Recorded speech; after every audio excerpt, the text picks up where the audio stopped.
정료주일은 예수님께서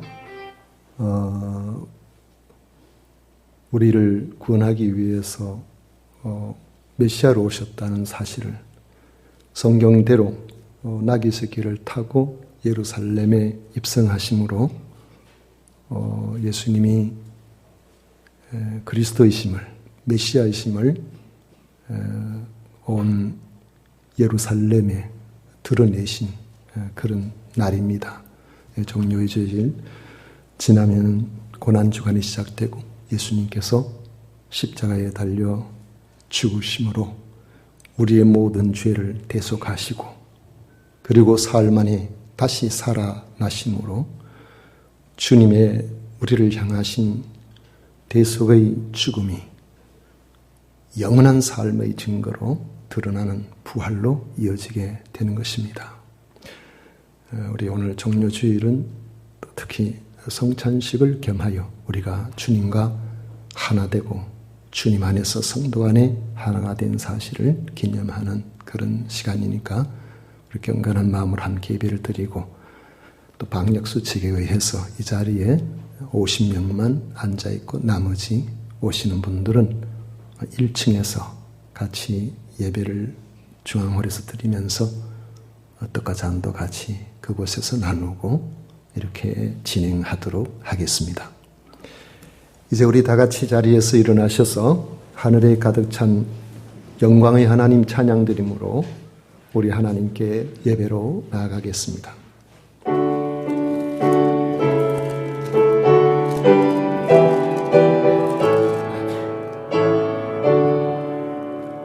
하늘에 가득 찬 영광의 하나님, 온 땅에 충만한 존귀하신 하나님, 생명과 빛으로 지혜와 권능으로 언제나 우리를 지키시는 하나님, 성부와 성자와 성령 삼위의 하나님, 우리 예배를 받아주시옵소서.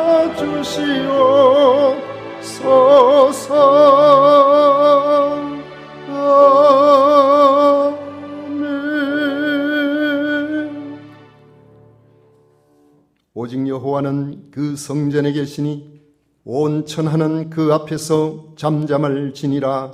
아멘.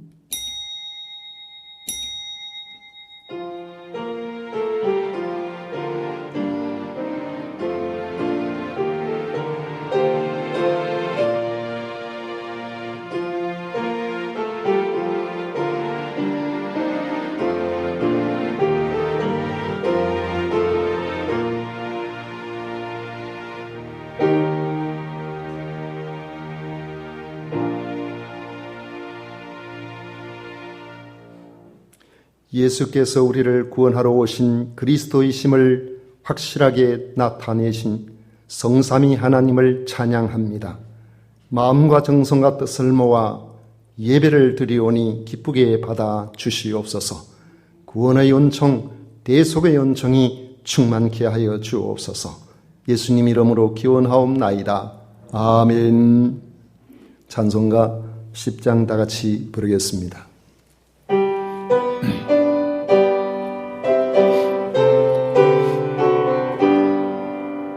전능왕 오셔서 주 이름 찬송케 하옵소서. 영광과 권능의 성부여셔서 우리를 다스려 주옵소서. 아멘. 성시 교독문 제 129번입니다. 찬송가 뒤에 있는 교동문 129번입니다. 시온에 따라 크게 기뻐할지어다. 보라, 내 왕이 내게 임하시나니 그는 공의로우시며 구원을 베푸시며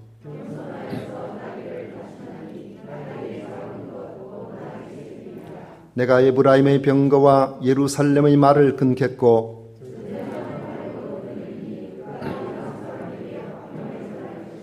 그의 통치는 바다에서 바다까지 이르고 앞에서 가고 뒤에서 따르는 무리가 소리 높여 이르되 주의 이름으로 오시는 이여 가장 높은 곳에서 호산나 하더라. 아멘. 다 같이 신앙 고백 드리겠습니다. 전능하사 천지를 만드신 하나님 아버지를 내가 믿사오며 그 외아들 우리 주 예수 그리스도를 믿사오니 이는 성령으로 잉태하사 동정녀 마리아에게 나시고 본디오 빌라도에게 고난을 받으사 십자가에 못 박혀 죽으시고 장사한 지 사흘 만에 죽은 자 가운데서 다시 살아나시며 하늘로 오르사 전능하신 하나님 우편에 앉아 계시다가 저리로서 산자와 죽은 자를 심판하러 오시리라. 성령을 믿사오며 거룩한 공회와 성도가 서로 교통하는 것과 죄를 사하여 주시는 것과 몸이 다시 사는 것과 영원히 사는 것을 믿사옵나이다. 아멘. 다 같이 자리에 앉으셔서 찬송가 142장 함께 부르겠습니다.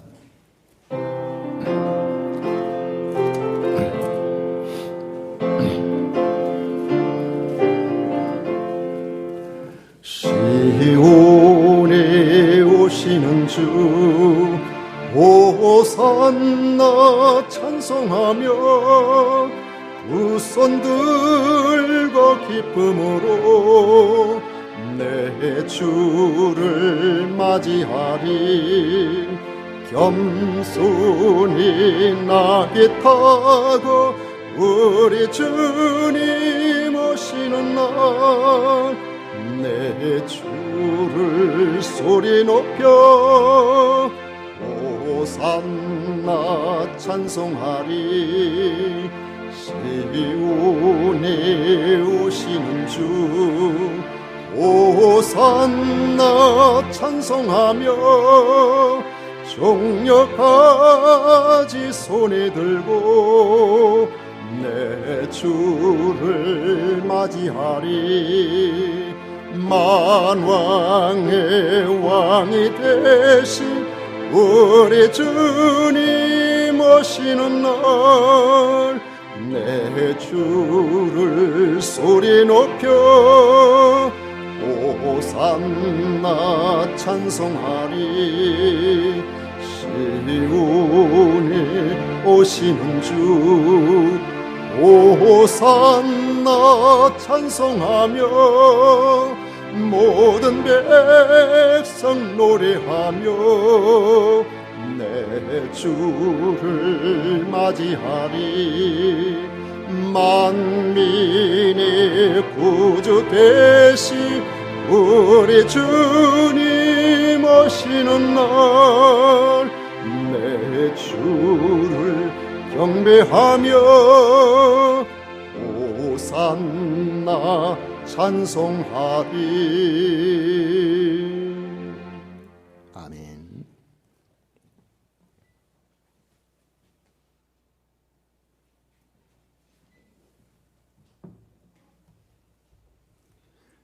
김정덕 장로님 우리를 대표해서 기도하시겠습니다.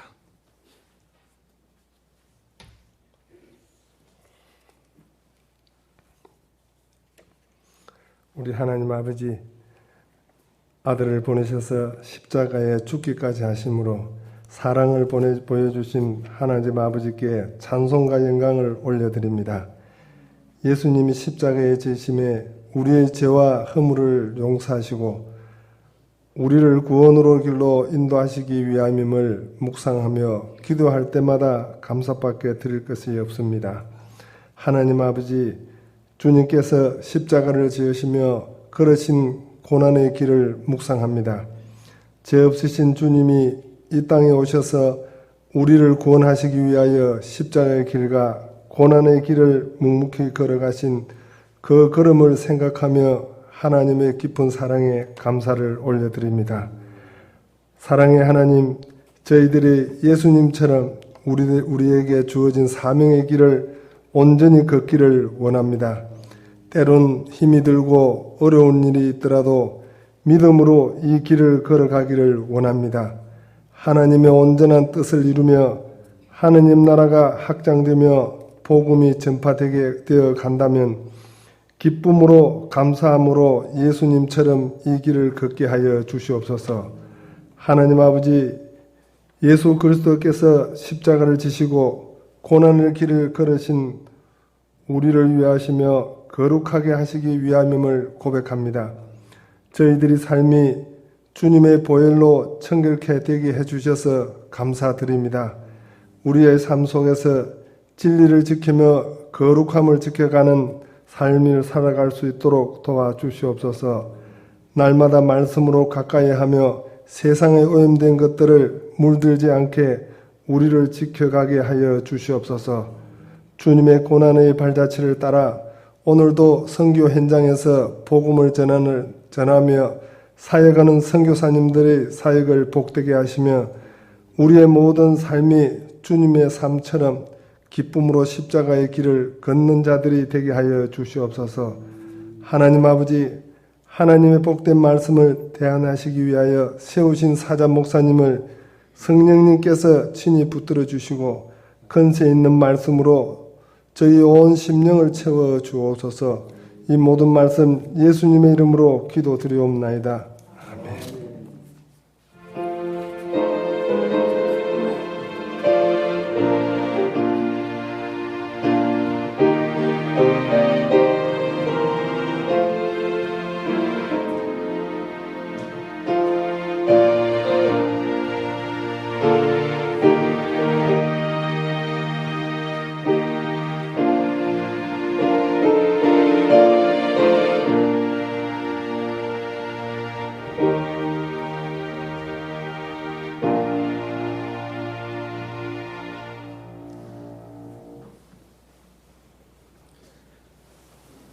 이 시간 우리에게 주신 하나님의 말씀은 마가복음 14장 17절부터 26절까지입니다.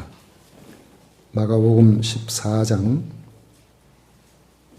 17절 말씀부터 26절까지 교독하도록 하겠습니다.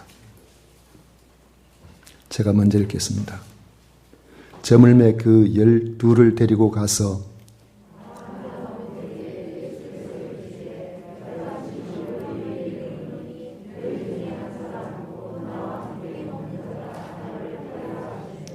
그들이 근심하며 하나씩 하나씩 나는 아니지요 하고 말하기 시작하니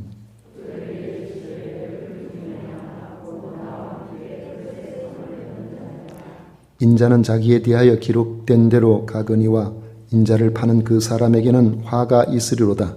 그 사람은 차라리 나지 아니하였더라면 자기에게 좋을 뻔하였느니라 하시니라.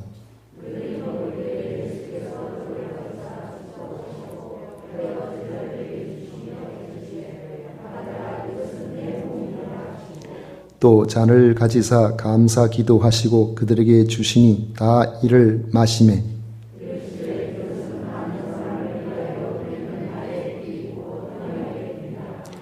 (25절) (26절을) 같이 읽겠습니다. 진실로 너희에게 이르노니 내가 포도나무에서 난 것을 하나님 나라에서 새 것으로 마시는 날까지 다시 마시지 아니하리라 하시니라. 이에 그들이 찬미하고 감난산으로 가니라. 아멘. 오늘 종료주일을 맞이해서 마지막 만찬과 가룟 유다라는 제목으로 같이 말씀을 나누고자 합니다. 예수님은 새끼 나귀를 타시고 감람산 기슭으로 기드론 골짜기를 건너 예루살렘 성 안으로 들어가셨습니다. 연도에는 사람들이 몰려 나와서 종려 나무 가지를 들고 호산나 찬송하리로다. 다윗의 자손이여 호산나, 외치는 백성들의 환호로 가득했습니다. 이런 백성들의 환호 소리는 주님을 미워하는 대제사장들 무리들로 하여금 주님을 제거하려는 음모를 더욱 확고하게 하는 계기가 되어서 그 이후로 아주 구체적으로 예수님을 체포하고 예수님을 죽이려고 그 모든 일들을 진행하게 됩니다. 이미 대제사장들과 바리새인들은 유월절을 이용해서 예수님을 체포하기 위해서 사람들에게 신고를 명령한 바가 있습니다. 요한복음 11장 55절 50 이하에 보면은 유대인의 유월절이 가까움에 많은 사람이 자기를 선결하기 위하여 유월절 전에 시골에서 예루살렘으로 올라갔더니 그들이 예수를 찾으며 성전에 서서 서로 말하되 너희 생각에는 어떠하냐 그가 명절에 오지 아니하겠느냐 하니 이는 대제사장들과 바리새인들이 누구든지 예수 있는 곳을 알거든 신고하여 잡게 하라 명령하였다. 그렇게 말씀하고 있습니다. 대제사장 무리들이 적극적으로 예수님을 체포하려고 한 까닭은 베다니의 나사로가 다시 살아난 것과 관계가 깊습니다. 죽은 지 나흘이나 된 나사로가 다시 살아나게 된 이 표적은 당시 모든 유대인들에게 충격으로 받아들여지게 되었습니다. 이것은 예수님을 메시아로 받아들이는 대사건입니다. 그렇게 되니까 수많은 사람들이 예수님께로 몰려왔는데 예수님만 보려고 온 것이 아니고 다시 살아난 나사로도 같이 보려고 했고 예수님과 나사로를 보고 그 나사로 때문에 많은 유대인들이 예수님을 믿게 되었다고 말씀하고 있습니다. 그것이 예수님께서 예루살렘에 들어가실 때에 수많은 사람들이 예수님을 그리스도로 알고 호산나 찬송하리로도 외치며 예수님을 환영한 더 큰 계기가 되었던 것입니다. 그래서 대제사장과 바리새인 무리들은 이렇게 내버려뒀다가는 큰일 나겠다는 그런 생각을 하게 된 것입니다. 요한복음 11장 47절 이하에 보면 이에 대제사장들과 바리새인들이 공회를 모으고 이르되 이 사람이 많은 표적을 행하니 우리가 어떻게 하겠느냐. 만일 그를 이대로 두면 모든 사람이 그를 믿을 것이요 그리고 로마인들이 와서 우리 땅과 민족을 빼앗아 가리라 하니 그 중의 한 사람 그 해의 대제사장인 가야바가 그들에게 말하되 너희가 아무것도 알지 못하는도다 한 사람이 백성을 위하여 죽어서 온 민족이 망하지 않게 되는 것이 너에게 유익한 줄을 생각하지 아니하는도다. 그렇게 말했습니다. 당시 가야바는 약 15년간 대제사장직에 있었는데 그는 당시의 정치 상황을 너무나 잘 아는 사람이었습니다. 겉으로 볼 때는 대제사장직이 유대인들의 수장으로 종교적이었지만은 사실은 로마 총독의 임명으로 성전에 대한 모든 권리 그리고 이 제사장 지위가 합법적으로 보장되는 정치적 신분이기도 했습니다. 명절 기간에 이 대제사장이 입는 의복조차도 자기 마음대로 하는 것이 아니라 로마 총독이 관리할 정도였습니다.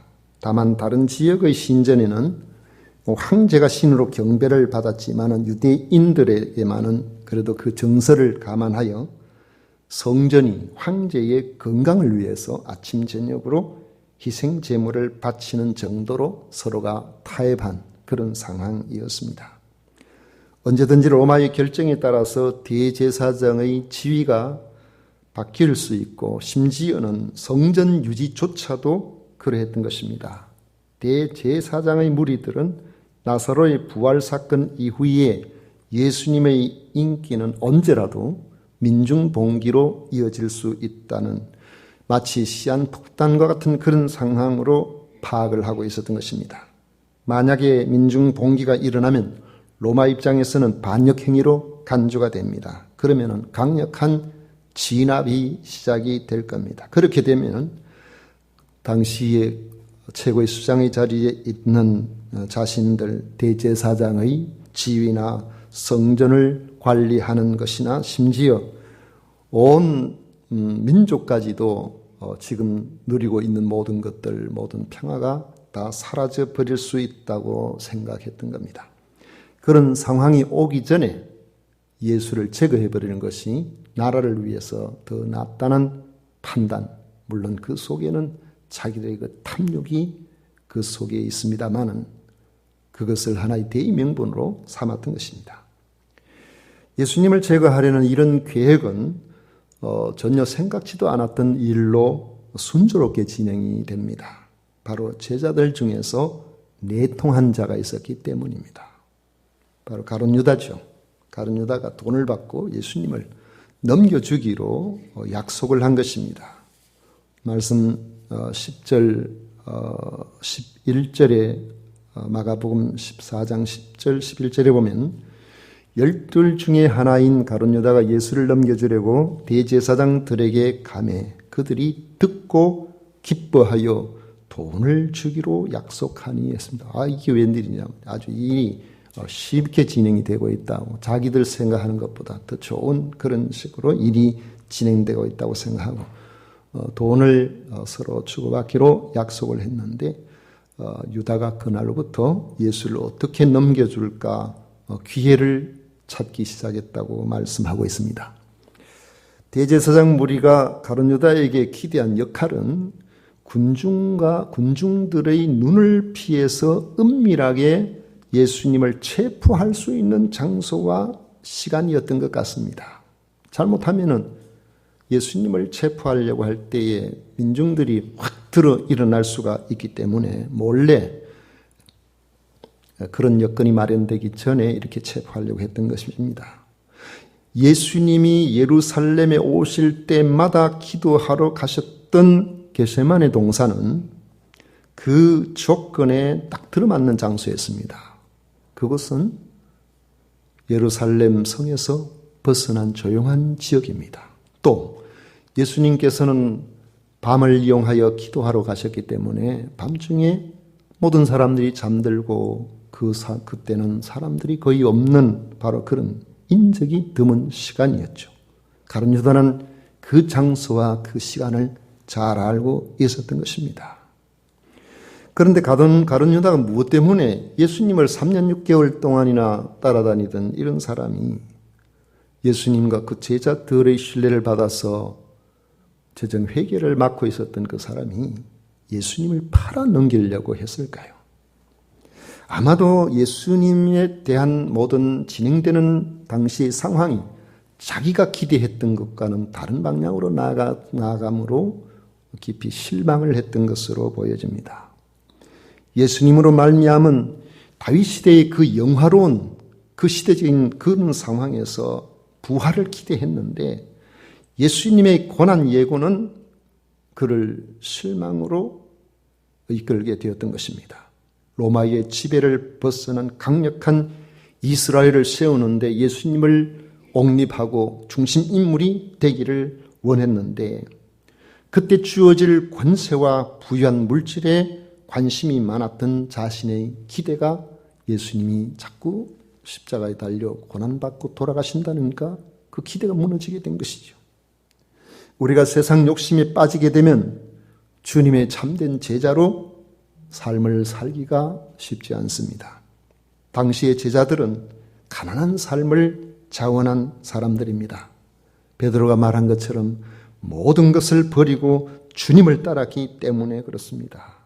이런 제자들에게 예수님께서 말씀을 하십니다. 마가복음 10장 29절 이하에 보면 예수께서 이르시되 내가 진실로 너희에게 이르노니 나와 복음을 위하여 집이나 형제나 자매나 어머니나 아버지나 자식이나 전토를 벌인 자는 현세에 있어 집과 형제와 자매와 어머니와 자식과 전토를 100배나 받되 박해를 겸하여 받고 내세의 영생을 받지 못할 자가 없느니라. 그렇게 말씀을 하셨습니다. 그런데 제자들은 모든 것을 버려두고 예수님을 따랐기 때문에 주님의 뜻이 이루어지면 언젠가는 보상이 될 것이라고 생각을 한 것입니다. 그렇지만 아직까지는 그들에게 아무것도 없었습니다. 가룟 유다가 보기에 주님께서 대제사장에 넘겨져 죽게 될 것이라는 이 말씀으로 미루어 보면 지금까지 기다리고 기대했던 모든 기대가 예수님의 죽음과 더불어서 물거품처럼 사라지게 될 것이라는 이런 생각을 한 것으로 보입니다. 그래서 가룟 유다는 주님과 함께하는 자리에서 발을 빼고자 한 것입니다. 발을 빼는 정도가 아니라 지금까지 주님을 따라다닌 세월에 대한 보상이라도 받고 싶었던 것입니다. 대제사장 무리에게 예수께서 계신 곳을 알려주고 돈을 받기로, 그 대가로 돈을 받기로 한 것을 보면 그런 생각이 드는 것입니다. 이 마지막 만찬은 주님을 체포하려는 이런 안팎의 상황 속에서 이루어졌습니다. 주님이 말씀하십니다. 18절에 다 앉아 먹을 때 예수께서 이르시되 내가 진실로 너희에게 이르노니 너희 중에 한 사람 곧 나와 함께 먹는 자가 나를 팔리라 하신대. 제자들이 화들짝 놀랐겠죠. 그렇지 않아도 분위기가 심상치 않게 돌아가고 있다고 느꼈지만 그래도 다른 사람도 아닌 제자인 자신들이 주님을 판다는 것은 생각도 할 수 없는 일이었기 때문입니다. 그들은 근심 쓰는 표정으로 한 사람씩 예수님께 나는 아니지요. 그렇게 확인을 합니다. 제가 파는 건 아니지요. 저는 그 속에 마음에 전혀 그런 생각이 없는데 설마 저는 아니겠죠. 그런 근심스러운 표정으로 그렇게 이야기를 하고 있는 겁니다. 주님께서 말씀을 하셨습니다. 20절에 그들에게 이르시되 12 중 하나 곧 나와 함께 그릇에 손을 넣는 자니라. 마태복음에 의하면 그 자리에서 가룟 유다도 라비요 나는 아니지요. 그렇게 말했다고 되어 있습니다. 참 뻔뻔하고 낯이 두껍고 능청스러운 그런 사람인 것 같습니다. 주님은 네가 말하였도다고 하시며 확실하게 경고하셨지만은 유다는 끝내 돌이키지 않고 예수님을 대제사장 무리들에게 넘겨주고 말았습니다. 주님은 최후의 만찬석에서 떡을 가지고 축복하시고 제자들에게 나누어 주시며 말씀하셨습니다. 받으라, 이것은 내 몸이니라. 쌀을 가지고 감사 기도하신 후에 이것은 많은 사람을 위하여 흘리는 바 나의 피 곧 언약의 피니라. 진실로 너희에게 이르노니 내가 포도나무에서 난 것을 하나님 나라에서 새 것으로 마시는 날까지 다시 마시지 아니하리라고 하셨습니다. 주님의 마지막 만찬 자리는 주님께서 우리를 천국 공동체의 일원으로 만드시려는 그 희생을 기념하는 자리였습니다.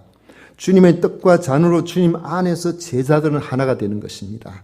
주님의 사랑을 받은 자로서 서로 사랑하고 섬기며 그 공동체를 이루어 나가야 될 그 책임이 있게 하신 것입니다. 그것이 주님의 사랑을 받은 사람들의 당연한 삶의 몫이 되는 겁니다. 그런데 누가복음에 보면 그 성만찬을 행한 이후에 그 자리에서 서로 누가 크냐 하는 이런 다툼이 일어났다고 말씀하고 있습니다. 누가복음 22장 24절에 보면 또 그들 사이에 그중 누가 크냐 하는 다툼이 난지라. 오늘날 예수님으로 하나 된 신앙 공동체가 주의를 기울여야 할 부분입니다. 과연 교회 내에서 누가 더 대단하냐고 그 다툼이 벌어진다면 누가 좋아하겠습니까? 세상에서 누가 더 크냐, 그래서 누가 더 크다고 인정을 받는다고 할지라도 반드시 그것이 주님 앞에서 우리가 크다고 보장될 수도 없는 일입니다. 그런데 교회 안에서 누가 대단하냐, 누가 더 크냐, 누가 더 높으냐 이런 것을 가지고 다투면은 그건 좋아할 리가 따로 있는 것이죠. 왜냐하면 교회가 혼란스럽고 전도 안 되고 여러 가지 문제들이 발생하고 교회가 위축되고 그렇게 되어버리니까요. 동물의 세계의 영상을 이래 보면은 가젤 영양들이 이제 때가 되면은 자기 영역이나 뭐 이런 종족 그 뭐라 합니까? 그 번식 그 철이 일이 되면은 그 영역 싸움을 하는 그런 장면이 나오는데 아주 치열하게 싸웁니다. 얼마나 치열하게 싸우는지 죽기 살기 싸우는 것 같아요. 그런데 그렇게 싸울 때에 그들이 힘 빠지기를 누구 한 마리가 부상 입기를 숲속에서 가만히 지켜보는 짐승이 따로 있다는 거예요. 절대로 나서지 않습니다. 워낙 빠르니까 이 포식동물이 그냥 멀쩡한 거 따르다보면은 거의 잡을 확률이 많지를 않으니까 힘 빠질 때, 부상 입을 때, 그럴 때를 딱 기다리고 있다가 때가 딱 되면은 바로 그냥 뛰쳐나가서 한치의 착오도 없이 실수하지 않으려고 움켜잡아버리는 겁니다. 과연 치열한 그 영역 다툼의 결과가 어떻게 되겠습니까? 둘 다 부상을 입거나 잡아먹히는 이런 결과가 나타나는 것입니다. 주님은 그것을 염려하십니다. 누가복음 22장 31절에 보면 시몬아 시몬아 보라 사탄이 너희를 밀가부르듯 하려고 요구하였다고 말씀하고 있습니다. 마지막 만찬석은 주님의 뜻과 잔의 예식이 있는 자리입니다. 주님의 살과 피, 곧 십자가로 세운 공동체라는 사실을 우리는 늘 기억해야 합니다. 은밀한 포식자와 같은 사탄의 꾀에 넘어가지 아니하려면 가룟 유다처럼 주님이 세우신 공동체를 허물 수 있는 세상 욕심을 우리가 버려야 합니다. 또 사랑 없이 늘 남을 판단하고 시시비비 쉽게 따지는 그런 사람이 되거나 다른 사람 위에 서고자 하는 그런 사람이 되면은 안 된다는 겁니다. 혹 잘해가지고 세상에서는 높은 사람, 현실 교회에서는 높은 사람이 들는지 모르겠지만 우리가 주님 앞에 섰을 그때는 평가가 달라질 수도 있다는 사실을 기억해야 됩니다. 주님이 세우시는 공동체는 오직 주님의 희생을 기억하고 주님을 향한 내 사랑을 점검하는 자리가 되어야 됩니다. 그리고 주님 때문에 우리가 함께 공동체의 일원이 된 바로 우리 성도들, 우리 교우들을 서로 사랑하고 섬기는 그런 자리가 되어야 한다는 것입니다. 십자가를 통해서 그리스도의 살과 피로 세우신 영원한 믿음의 공동체를 주님 만날 그날까지 우리가 잘 이루어 나가야 됩니다. 바로 성찬 예식을 거행하는 것, 성찬에 참여하는 것, 주님과 우리의 사이의 관계가 어떻게 되었는가, 그리고 이것을 같이 나누는 우리들은 이 땅에서가 아니라 영원한 하늘 소망에 이르는 그 자리까지도 함께 가야 될 그런 존재, 서로 존중하고 사랑해야 될 그런 존재라는 사실을 확인해 주는 그런 예식이 되는 것입니다.